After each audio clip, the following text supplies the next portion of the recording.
에베소서 4장 1절부터 4절까지 말씀 제가 봉독해 올릴 때에 여러분 귀에는 살아계신 하나님의 음성으로 들려져서 이 말씀이 믿어지는 은혜가 있기를 소망합니다. 그러므로 주 안에서 갇힌 내가 너희를 권하노니 너희가 부르심을 받은 일에 합당하게 행하여 모든 겸손과 온유로 하고 오래 참음으로 사랑 가운데서 서로 용납하고 평안에 매는 줄로 성령이 하나 되게 하신 것을 힘써 지키라. 몸이 하나요 성령도 한 분이시니 이와 같이 너희가 부르심의 한 소망 안에서 부르심을 받았느니라. 아멘. 오늘 시원 찬양대가 부른 찬양의 제목이 뭔지 아시는 분? 에?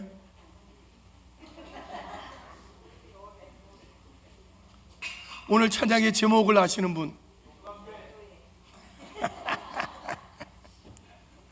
오늘 찬양의 제목은 교회입니다. 교회. 좀 약간 무뚝뚝한 것 같잖아요. 교회. 그런데 어제 이제 지휘자가 찬양 제목이니까 교회 이러더라고. 그래서 교회인가 보다 하고 내내 이렇게 생각이 되었는데 참 의미 깊은 제목인 것 같아요.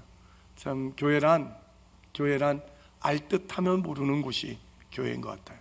교회는 오늘 우리가 찬양의 가사 절절히 정말 하나님께서 우리에게 요구하는 그런 일들인데 이런 교회가 우리 동강교회인 줄 믿습니다.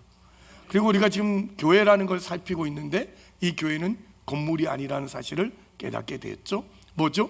하나님께서 부른 주의 백성들, 하나님께서 부른 주의 자녀들이 교회다라는 겁니다. 이 공동체가 결국 교회고, 이 교회는 세상 질서 아래 있지 않다. 잘난 사람들의 모임, 뭔가 세상에 위로가 필요한 사람들의 모임이 아니고 하나님이 부르신 사람들이 하늘의 질서 아래로 들어오는 것이 교회다. 세상은 섬김을 받는 자가 높은 사람이지만 하나님의 나라는 섬기는 자가 높은 사람이다. 세상은 높이 올라 앉아 있는 사람이 이렇게 잘난 사람이라고 생각하지만 교회는 낮은 자가 으뜸이다. 우리 늘 그렇게 그런 공동체 안에, 그런 질서 안에 들어와 있는 하나님의 사람들, 이 교회가 결국 어떤 곳인지를 새삼 알아간다는 것은 우리 신앙에 큰 유익이 되고 저와 여러분이 인생을 헛되게 살지 않고 더욱더 가치 있고 의미 있게 하나님의 뜻에 합당한 삶으로 살아가도록 만드는 길이다 하는 걸 생각해 보는 거죠.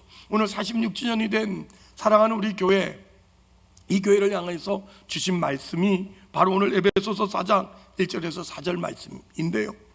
여러분, 이 구약시대에는 주로 이스라엘 백성들, 이스라엘 사람들에게만 국한된 어떤 선민, 어떤 그런 지위와 특권이 부여됐다면 신약시대에 와서는 교회를 통해서 이제 모든 민족에게 이 지위와 특권이 허락되었다라는 것을 우리가 먼저 꼭 기억해야 되죠. 이렇게 오늘은 이렇게 당신의 백성을 교회로 모으셔서 하나님이 이루시고자 하는 바가 무엇인가 하는 걸 살펴보려고 하는 거죠.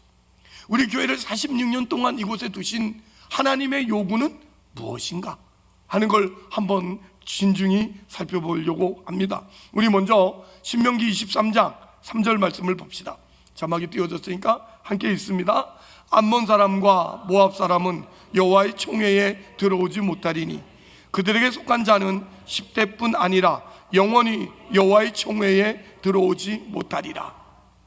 여기 구약시대의 여호와의 총회, 이 여호와의 총회는 신약시대의 교회를 말하는 겁니다. 교회. 그러니까 여호와의 총회는 하나님의 백성의 총체적인 그 이름을 이렇게 여호와의 총회라고 말하고, 신약시대는 뭐라고 부른다고요? 교회라고 부릅니다. 그러니까 하나님의 백성이란 결국 혼자가 아니라 부름받은 사람들 속에 묶여 함께 있는 사람들의 모임, 그 정체성, 그걸 갖는 거예요. 드디어 교회라고 하면, 아니 구약도 마찬가지예요. 하나님의 백성은 한 사람 개개인을 불러내지 않습니다. 우리가 느끼기에는 나 한 사람 불러낸 것 같지만 결국 은혜를 받고 보면, 믿음의 눈을 뜨고 보면 나한 사람이 아니라 교회라는 공동체로 부르셨다는 것을 금방 알 수 있습니다. 하나님께서 우리를 불러서 하나님의 백성으로 이렇게 만드시는 그 모든 일들이 결국 구약시대에는 이스라엘 백성으로 태어나거나 할례를 받거나, 그래서 어떤 그런 그 국가의, 이스라엘 민족의 국가의 일원이 되는 일이 있었지만, 신약시대에서는 하나님의 부름을 받아서 뭐를 하죠? 믿음의 고백을 하죠. 신앙 고백을 한 그 사람이라면 누구나 교회 안에 들어오게 되는 이런 차이가 있어요. 구약에는 백성으로 태어나야 되고 국가에 소속이 돼야지만 돼요. 그러나 신약에는 믿음으로 주는 그리스도시요 살아계신 하나님의 아들이십니다 라는 고백을 하면 누구나 그 교회라는 그 공동체 안으로 들어올 수 있게 돼요.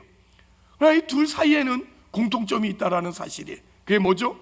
하나님에게 부름을 받은 사람은 언제나 구체적인 공동체 속에서 신앙을 꾸려 나가도록 요구받고 있다는 점이 공통점이에요.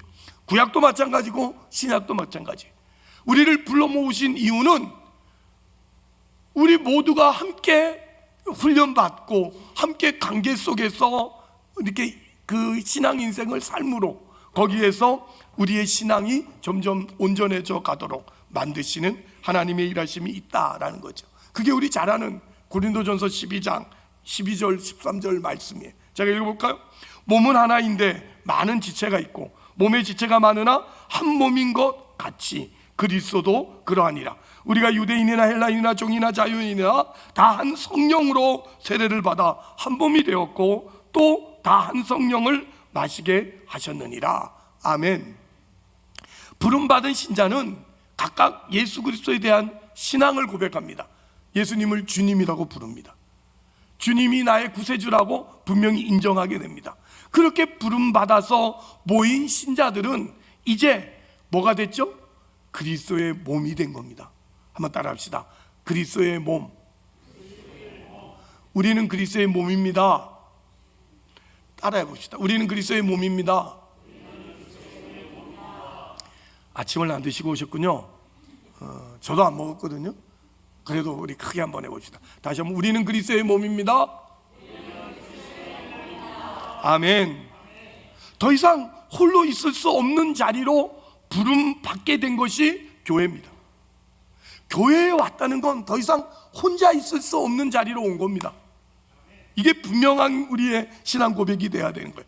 그냥 구약 시대에는 하나님이 부르신 이를 이스라엘 백성이라는 공동체로 이렇게 모았듯이, 신약 시대에는 이제 교회라는 곳으로 당신의 백성을 부르신 겁니다. 한 몸이 되는 조건은 더는 민족이거나 나라가 아니라 뭐라고요? 예수 그리스도를 주라고 시인하는 신앙 고백이지만, 부르신 백성을 각각 홀로 두지 않고 어떻게 한다고요? 하나로 묶는다는 사실만큼은 구약시대나 신약시대나 똑같습니다. 하나님이 그토록 원하시는 일이라는 거죠. 바뀌지 않았다는 말이죠. 하나님이 세상을 만드시고 이 세상 가운데 교회를 만드셔서 이 교회 안에 서로 그리스도의 몸으로 만드시려는 하나님의 그 간절한 열심, 요구가 담겨져 있다라는 이야기인 거예요. 그러니 이제 우리가 교회가 그리스도의 몸이라는 이 사실을 한번 확인하고 더욱더 분명한 우리의 믿음의 고백이 있어야 되는데, 그게 바로 에베소서입니다. 에베소서는 사실 교회론이죠. 에베소서를 읽으면 애를 벤다 뭐 이런 얘기는 넌센스고, 사실은 에베소서는 교회론을 말합니다. 그러면 에베소서 우리 1장 한번 봅시다. 에베소서 1장 22절 23절 금주에 외울 말씀, 여러분 꼭 외우시라고 매주 주보에다가 이렇게 절을 적어 놓는데 여러분들은 관심이 없죠. 외우셔야 됩니다. 외우시고 또 외우시고 그러시기를 바라고, 외우는 얘기를 했으니까 시편 92편을 외우고 있을 줄 믿습니다. 여러분들 꼭 좀 외우시고 여러분의 말씀 되기를 바랍니다. 우리 함께 에베소서 1장 22절 23절을 외울 마음으로 함께 읽어봅시다. 시작. 또 만물을 그의 발 아래에 복종하게 하시고 그의 만물을 위해 교회의 머리로 삼으셨느니라. 교회는 그의 몸이니 만물 안에서 만물을 충만하게 하시는 이의 충만함이니라. 아멘. 우리가 그리스도의 몸으로 함께 부름을 받았다는 점이 지금도 강조되고 있죠. 우리가 그리스도의 몸으로 이렇게 부름을 받아서 우리가 만물 안에 충만하게 될 때 주님이 충만하게 되는, 그러니까 교회가 충만하지 않으면 주님도 충만하지 않겠다고 아예 단언하시는 말씀이에요. 교회가 쪼그라지면 주님도 쪼그라지는 거고, 교회가 충만해지면 주님도 충만해지는 거예요. 그게 우리의 사명인 거예요. 교회가 그만큼 중요한 거예요. 교회는 어쩌면 우리 생명보다 더 중요한 곳이 교회인 겁니다. 근데 우리는 오늘날 이 교회에 대한 생각들이 너무 쉬워져 버렸어요. 교회가 너무 많아져서 그럴 수도 있겠습니다만은, 여러분, 교회라는 생각이 다시 한번 그리스도의 몸이라는 그 정의로 새롭게 와닿자 몸된 교회가 우리 서로 연결되어서 얼마나 중요한지를 우리 새삼 고백하는 우리가 돼야 될 줄 믿습니다. 주님이 한 분이기 때문에 우리는 오늘 함께 여럿이 모였지만, 우리 여기 1000명 조금 못되게 모였는데, 이 1000명 조금 못되게 모인 우리가 주님이 한 분이니까 우리도 하나인 거죠. 우리도 한 몸인 겁니다. 그래서 성경은 하나님의 거룩한 백성을 하나하나 따로 떼어서 이야기하지 않고 언제나 함께 묶어서 뭐라고 한다고요? 교회, 이렇게 이름을 붙이고 있는 겁니다. 권사님을 손영희 권사님 이렇게 부르지만 주님은 교회 이렇게 부른다. 모두를 다, 우리를 한 사람 한 사람 떨어져 있지만 주님이 우리를 부를 때는 교회라고 부르시는 겁니다. 이게 분명히 우리 속에 주어진 하나님의 그 요구고 하나님의 그 뜻이 담겨져 있는 겁니다. 물론 이렇게 하나가 된다고 해서 우리 각각의 어떤 존재의 개성이나 또 이런 특별한 어떤 기능들이 없어지는 건 아닙니다. 우리는 고유하고 각각 다른 존재입니다. 그것을 성경에서는 뭐라고 말하죠? 지체라, 이렇게 말합니다. 지체. 에베소 4장 25절 볼까요? 그런즉 거짓을 버리고 각각 그 이웃과 더불어 참된 것을 말하라. 다 같이, 이는 우리가 서로 지체가 됨이라, 이렇게 말하죠. 그러니까 지체라는 것은 서로 붙어 있는, 서로 다른 것 존재지만 서로 연결되어서 하나가 된 지체를 말하는 거죠. 주님이 머리가 되셔서 우리 모두가 하나, 한 몸으로 이루어진 것, 그렇게 되어서 머리와 몸, 그리고 한 몸의 각 지체들이 서로 밀접한 관계 속에 들어와 있는 것, 그걸 뭐라 한다고요? 교회, 이렇게 말합니다. 그냥 교회라는 단어 안에 이런 내용들이 가득 담겨져 있습니다. 대개 우리 신자는 신자가 갖게 된 어떤 소망, 어떤 신자들이 누리는 어떤 자랑의 핵심이 뭐냐면, 나 영생 얻어서 나는 천국 가는 사람이 되었다라거나, 아니면 기도 응답을 받아낼 수 있는 능력을 내가 남달리 가지고 있다든가 하는 걸 자랑하고 그걸 핵심으로 둡니다. 이런 거죠. 나는 이제 죽어도 천국 가. 이게 우리의 자랑이고, 또 하나는 뭐죠? 난 무슨 일을 당해도, 내가 어떤 일을 겪어도 하나님께 기도하면 하나님이 내 기도는 다 응답해 주세요.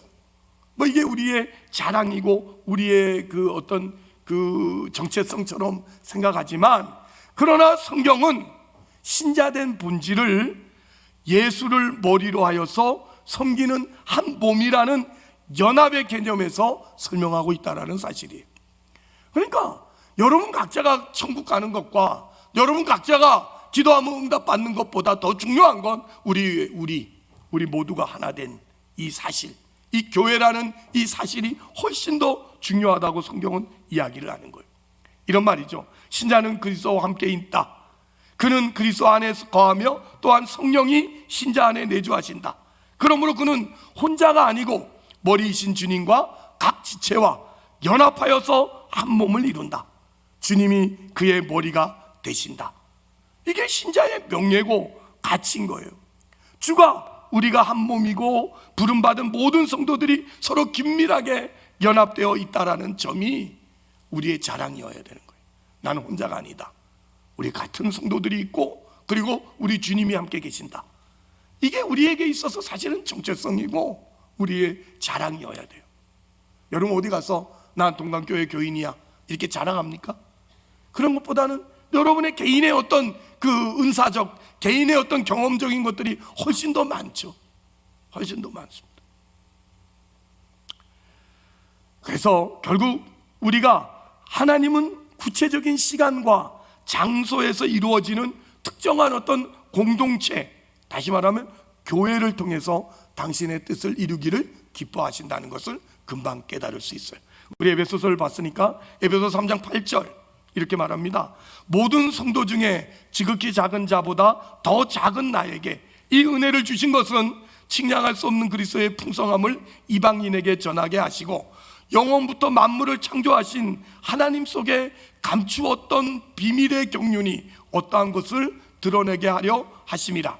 이는 이제 교회로 말미암아 하늘에 있는 통치자들과 권세들에게 하나님의 각종 지혜를 알게 하려 하심이니, 이렇게 말합니다. 그러니까 만물을 창조하신 하나님 속에 영원부터 감추었던 비밀의 경륜이 무엇을 통해서 드러난다고요? 교회를 통해서 드러난다고 말씀하고 있는 거예요. 하나님이 영원 전부터 창조를 하기 전부터 가지고 있는 비밀이 있어요. 비밀. 이건 아무도 모르는 비밀이에요. 근데 이걸 누구를 통해서 드러낸다고요? 교회를 통해서 드러낸대요. 하나님이 갖고 계신 뜻 중에 가장 귀하고 깊고 놀라운 것을 뭐를 통해서? 교회를 통해서 나타내시겠다고 말씀하시는 거예요. 기억하십시다. 특정한 신자 몇몇을 통해서 나타내는 것이 아니라 함께 모여 공동체를 이루어 일하고 있는 교회를 통해서 나타내시기를 원하신다고요. 그러니 교회 안에서 누구 잘나고 누구 잘나고는 참으로 어리석은 일이고 참으로 바보 같은 짓들이죠.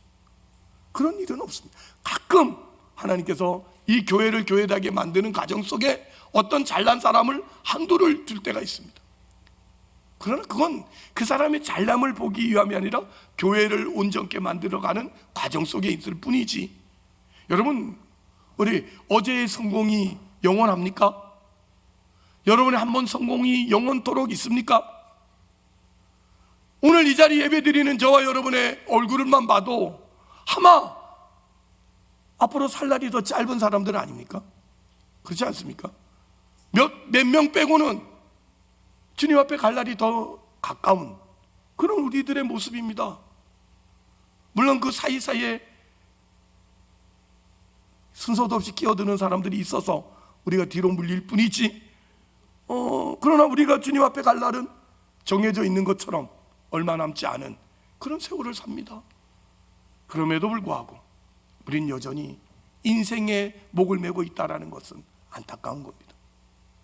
여러분이 교회를 다니면서도 불구하고 이 교회가 뭔지를 미처 다 모르고 교회 와서도 잘난 체하고 교회 와서도 뭐 큰소리 내고 교회 와서도 남 알아주기를 바라고 교회 와서도 대접받기를 바라고 이런 식으로 가면 여러분 주님 앞에 섰을 땐 여러분 정말 민망합니다.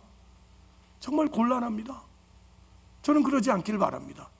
주님 앞에 설 날이 가까울수록 더 겸손하시고 주님 앞에 가까울수록 더 주님 생각하시고 주님 오늘 밤이라도 나를 부르시면 주님 그동안 교회를 통해서 나를 이렇게 키워주셔서 감사합니다고 벗은발로 뛰어갈 수 있는 그런 준비가 돼 있어야지.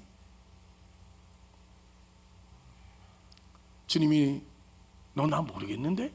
너 누구냐? 나 장로예요. 하나님 나 목사잖아요. 아무리 소용없습니다.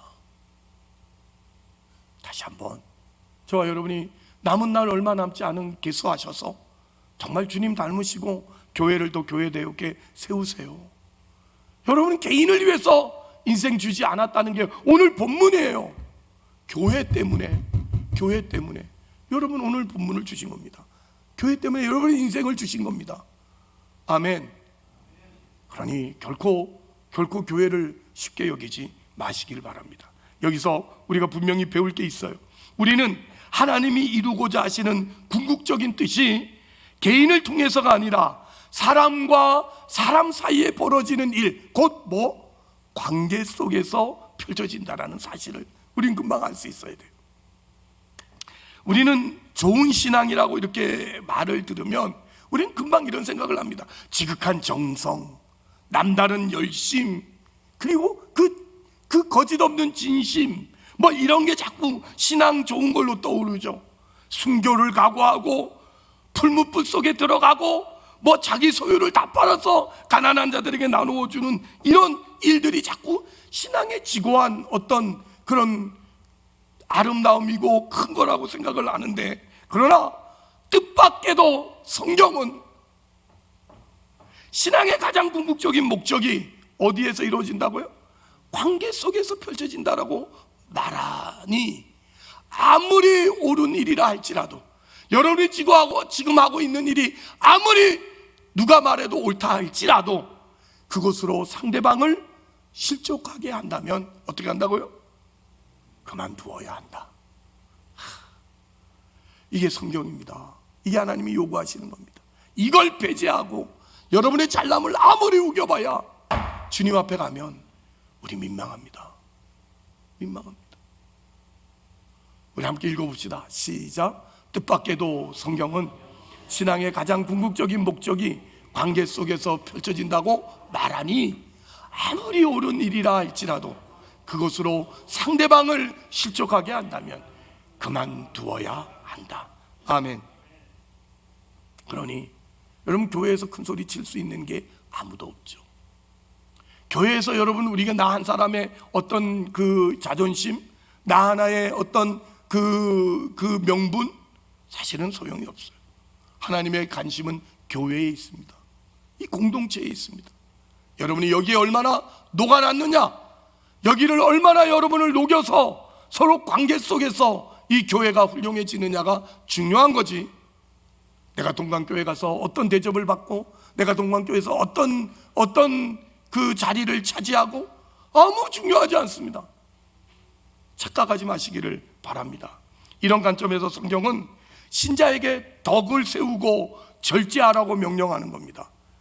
가장 중요한 건 덕이요, 가장 중요한 건 절제입니다. 하고 싶은 말 다 하고 교회 생활을 어떻게 합니까? 하고 싶은 거 다 하면서 교회가 어떻게 유지됩니까? 그럴 수는 없습니다. 입 닫으시고 절제하십시오. 그리고 하고 싶더라도 다른 사람을 봐서, 바울은 이렇게 말하지 않습니까? 만일 내가 고기 먹는 게 다른 사람을 실족하는 일이라면 난 영원토록 고기 먹지 않겠다. 바울이 그렇게 고백함이 무엇 때문입니까? 교회 때문입니다. 그게 신앙이라고 성경은 우리 가운데 가르치고 있습니다. 이것을 보면 우리가 생각하는 신앙의 본질과 성경이 요구하는 신앙의 본질 사이에는 큰 차이가 있다는 것을 알 수 있습니다. 성경이 요구하는 최고의 덕목이 뭡니까? 마태복음 22장 37절 이렇게 말합니다. 예수께서 이르시되 내 마음을 다하고 목숨을 다하고 뜻을 다하여 주 너의 하나님을 사랑하라 하셨으니 이것이 크고 첫째 되는 계명이요. 뭐라고요? 둘째도 그와 같으니 내 이웃을 내 자신같이 사랑하라 하셨으니 이 두 계명이 온 율법과 선지자의 강령이니라. 아멘. 아멘. 말씀 앞에는 아멘 합시다. 아멘. 하나님의 백성다운 정체성을 드러내는 최고의 덕목은 뭐다? 사랑이다. 이렇게 말합니다. 사랑이다. 제일 중요한 계명은 하나님을 사랑하는 것인데, 이 사랑은 무엇을 통해 나타난다고요?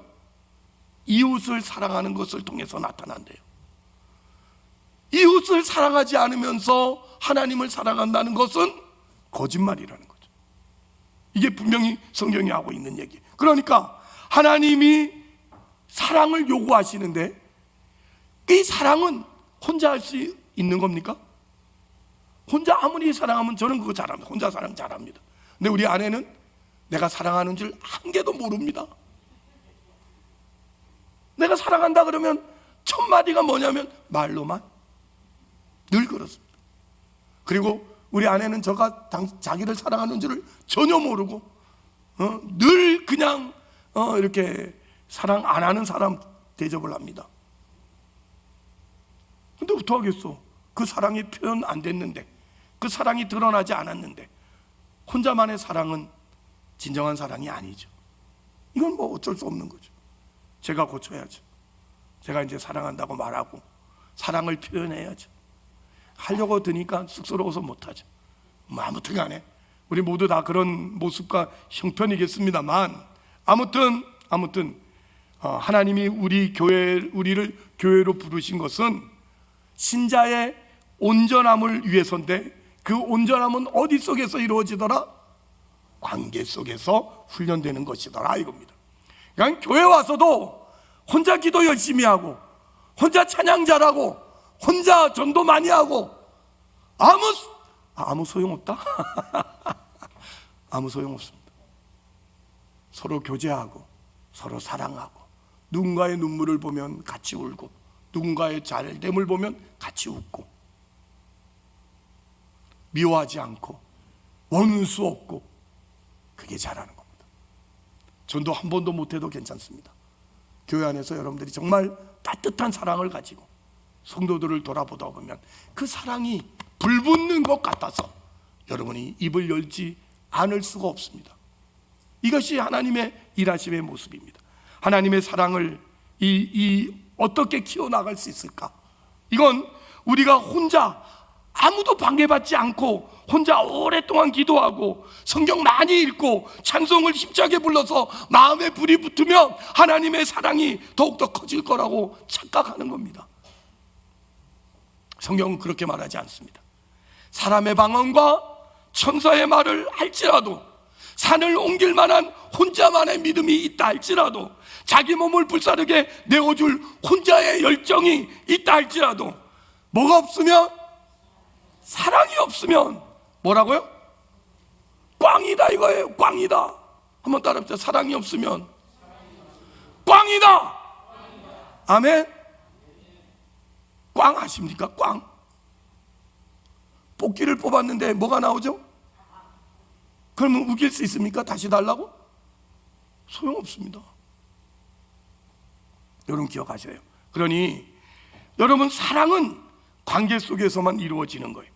사랑은 오래 참고, 사랑은 온유하고, 성내지 아니하며, 남을 나보다 낮게 여기며, 상대방을 정죄하지 않는 것이 뭐다? 사랑이다 이렇게 말해요. 이런 실천을 통해서 이웃을 사랑할 수 있게 되고, 이웃에 대한 사랑이 커지자 뭐가 커진다고요? 하나님을 향한 사랑도 커지게 되더라. 이게 하나님이 우리 가운데 말씀하신 거예요. 이처럼 하나님을 사랑하는 일은 언제 나타난다고요? 이웃을 사랑할 때 나타난다 이거죠. 여기서 이웃은 가장 가까이 교회입니다. 교회 성도들을 사랑하지 못하면서 뭐 하나님을 사랑한다고 그럴 수 있습니까? 여러분, 저는 많이 봅니다. 여러분 성도끼리 입을 삐죽삐죽거리면서 저건 사람도 아니라고, 저게 사람이냐고 그렇게 말하신 분 죄송합니다. 하여튼 여러분 고치기를 바라는 마음입니다. 같은 교인끼리 여기 개가 들어와 있는 겁니까? 다 사람이지. 주님이 피값 흘려 내신, 교회로 부르신 당신의 백성이지. 사랑하는 게 책임이지, 정죄하는 건 책임이 아닙니다. 여기에 관련된 말씀 보고 마칩시다. 누가복음 18장 18절로 23절 교독하여 읽었으면 좋겠어요. 잘하는 말씀이지만 한 절씩 교독합니다. 누가복음 18장 18절부터 23절을 한 절씩 교독합니다. 어떤 관리가 물어 이르되, 선한 선생님이여, 내가 무엇을 하여야 영생을 얻으리이까?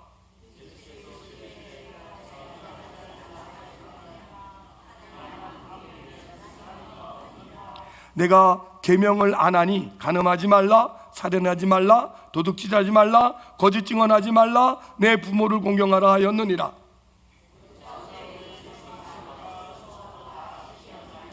예수께서 이 말을 들으시고 이르시되, 내가 아직도 한 가지 부족한 것이 있으니 내게 있는 것을 다 팔아 가난한 자들에게 나눠줘라. 그리하면 하늘에서 내게 보화가 있으리라. 그리고 와서 나를 따르라 하시니, 그 사람이 큰 부자이므로 이 말씀을 듣고 심히 근심하더라. 아멘. 아멘. 어떤 관리가 예수님께 나와서 영생을 구합니다. 어떻게 영생을 얻습니까? 그랬더니 이러쿵 말씀을 했어요. 그랬더니 자기는 어려서부터 모든 계명을 지켜왔노라 이렇게 말하죠.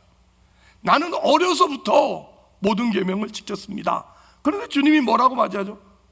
너 가진 것을 다 팔아서 가난한 자들에게 나눠주고 그리고 나를 쫓으라 하고 정곡을 실렀어요. 그랬더니 갈리가 어떻게 됐죠? 가난한 걸 그랬군요 하고 다 팔아서 나눠주고 주님을 쫓았습니까? 아니면 뒤로 물러갔습니까? 뒤로 물러갔습니다.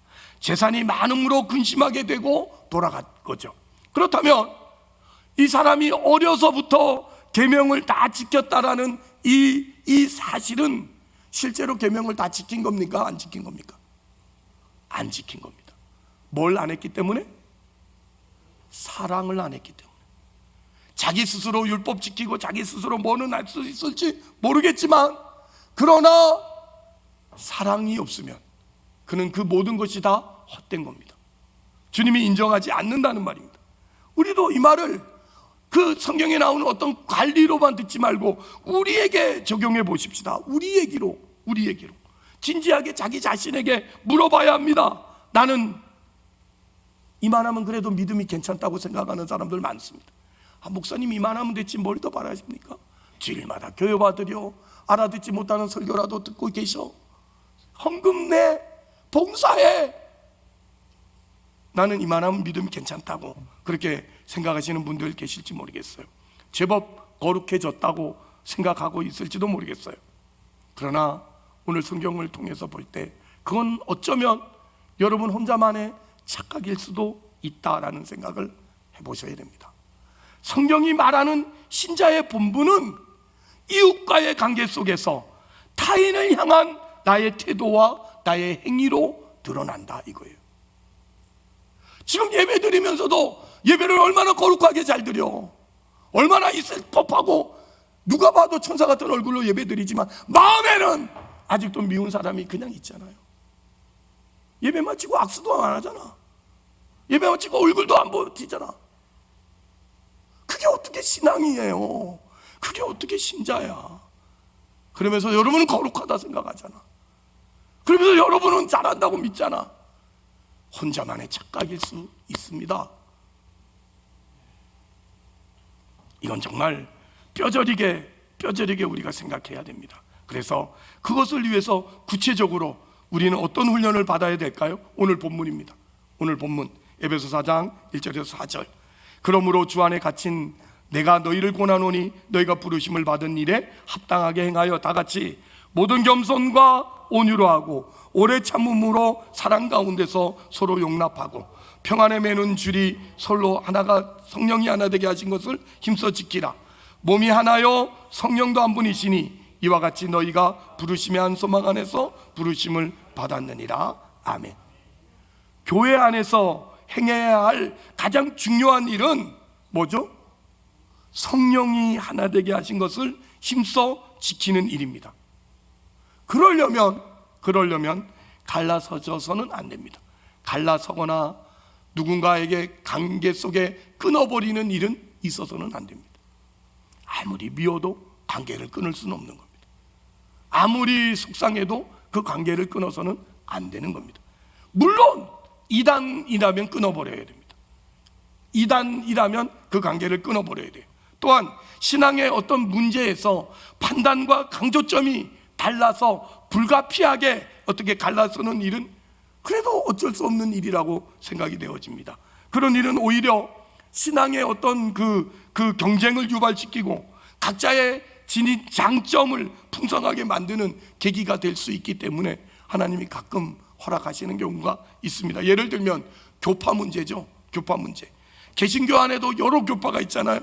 우리 장로교, 또 뭐가 있죠? 대표적인 교단 감리교, 또 성결교, 침례교, 오순절파, 순복음, 이렇게 큰 교단이, 그거 말고도 또 많은 교단이 나누어져 있긴 합니다만, 이렇게 나누어진 이유가 뭡니까? 교단이 왜 이렇게 나누어졌죠? 첫째는요, 인간이 가진 어느 한편의 이해로만은 하나님의 놀라운 일을 다 담아낼 수 없기 때문이다. 저는 그렇게 봅니다. 인간이 가진 뭐랄까요, 어느 한편의 이해만으로는 하나님의 놀라우신 크기를 다 담아낼 수 없기 때문에 그릇을 여러 개 나누듯이 하나님이 나누고 계시는 일일 거라 생각됩니다. 신앙의 내용 가운데 어떤 부분을 더 강조하느냐 하는 것이 그 교파의 특징이고 자랑이 되어버렸지 않습니까? 그러니 이런 교파들은 서로 어떤 관계가 적대 관계가 되어서는 안 되고 상호 보완 관계가 돼야 됩니다. 상호 보완 관계가 되고 서로 유익이 되는 일이 있어야 돼요. 어떤 교파, 우리 교단 같으면 하나님의 주권을 인정합니다. 하나님의 주권을 가장 강조합니다. 저 감리교나 성결교 같은 경우는 인간의 책임을 강조합니다. 인간의 책임을 강조하고, 또 어떻습니까? 어떤 교단은 지혜를 강조하고, 어떤 교단은 은혜를 강조하고, 어떤 교단은 또 이렇게 그 은사들을 더 강조하는 그런 교단이 있습니다. 덕분에 여러 교파들이 이렇게 힘을 모으고 서로 잘하다 보니까 하나님의 나라는 어떻게 됐죠? 풍성해졌죠. 커졌죠. 하나님은 주권만 계신 것이 아니라 인간의 책임도 강조하는구나. 하나님은 믿음만이 아니라 은혜도 있어야 되는구나. 뭐 이런 것들이 우리 안에서 더욱더 이렇게 확보되어졌고 우리 모두가 가지게 되었어요. 그러니 덕분에 우리가 한편에 치우치지 않고 조화와 균형을 이렇게 골고루 이루어서 영양분을 골고루 공급받아서 더 건강해지듯이, 악기가 여러 개의 악기가 합쳐서 아름다운 하모니를 이루어내듯이 하나님의 나라는 그렇게 이루어지는 것을 볼 수 있습니다. 그렇다면 마지막으로 하나 되게 하신 것을 힘써 지키게 한다라는 것은 어떤 하모니를 가지고 있을까 하는 거예요. 하나 되게, 성령이 하나 되게 하신 것을 힘써 지킨다 하는 그 얘기. 우리의 하나됨은 이런 고백이 있습니다. 같은 신앙 고백을 전제로 한다. 아멘. 여러분, 우리 예배 때마다 전능하사 천지를 만드신 하나님 아버지를 내가 믿사오며 신앙 고백을 합니다. 이건 우리 모두의 신앙 고백입니다. 혹여나 옆에 사람이 신앙 고백을 안 하시거든 눈여겨보셨다가 저한테 일러주십시오. 그분이 혹시 이단에 빠졌는지 확인해 볼 필요는 있습니다. 왜 신앙 고백을 안 하셔? 우리는 무엇 때문에 모인 자들이죠? 같은 신앙을 가졌기 때문에 모인 자들이에요. 그러니 반드시 신앙 고백을 하셔야 됩니다. 자랑스럽게 주님 앞에 약속하듯이 그렇게 신앙 고백을 하셔야 되고, 그 신앙 고백을 전제로 하고 우리는 함께 예수 그리스도를 주라 시인하고 그가 우리의 죄악에서부터 구원해내신 것과 우리를 영광스러운 목적지로 인도하고 계신다는 것을 믿는 그 믿음 안에서 우리가 함께 모인 겁니다. 모두가 죄인이라는 동등한 조건에서 부름을 받았다는 것도 같은 겁니다. 우리 중에 어떤 사람 잘나서 뽑지 않고 다 같은 죄인이라서 주님이 우리를 부르셨습니다. 하나님의 나라라는 같은 목적지로 인도함을 받고 있다는 사실입니다. 서로 믿음이 조건 아직 어린 수 있지만 목적지는 같습니다. 하나님의 나라, 그것으로 인도함을 받고 있고, 이렇게 한 몸으로 부름을 받았다는 것을 기억하고 뭐 한다고요? 서로 용납해 주는 것이 전제의 조건입니다. 교회 안에 들어와서 나는 도저히 저 인간과 함께 못서 이럴 수는 없습니다. 교회는 서로 용납해 주는 겁니다. 이와 같은 뜻이 우리가 하나 되게 한다라는 뜻 안에 들어있는 거죠. 이 과정 속에는 어떤 진도의 차이가 있을 수 있고 우열이 있을 수 있지만 그런 차이를 용납하는 것이 사랑의 시작입니다. 사랑이란 다른 거 아니에요. 다른 사람의 부족을 기다려주는 거, 다른 사람의 마음에 안 드는 걸 참아주는 거, 그것이 사랑의 시작입니다. 그래서 우리 모두가 부족한 자리에서 그리스도가 은혜로 베풀어준 이 풍성한 자리까지 왔으니까 이제 걸어가는 이 길에 시족하거나 아니면 떨어져 나가는 그런 사람 없이 주의 은혜와 성령의 역사가 우리를 목적지까지 끌고 가야 된다는 것을 믿고, 그 믿음을 서로 나누고 서로 용납하고 서로 기다려주고 서로 하나됨을 지켜갈 때 교회에 부르신 신자의 본분이 다 이루어질 거라고 믿습니다. 이게 46년 된 우리 동강교회에게 주시는 하나님의 말씀입니다. 그리스도의 몸으로 부름받은 저와 여러분, 아무리 미워도 손가락을 잘라낼 수 없듯이, 아무리 싫어도 발가락 하나 잘라낼 수 없듯이 여러분이 함께 한 몸을 이루어서 영광된 교회를 만들어가는 축복된 인생 되기를 주의 이름으로 축복합니다.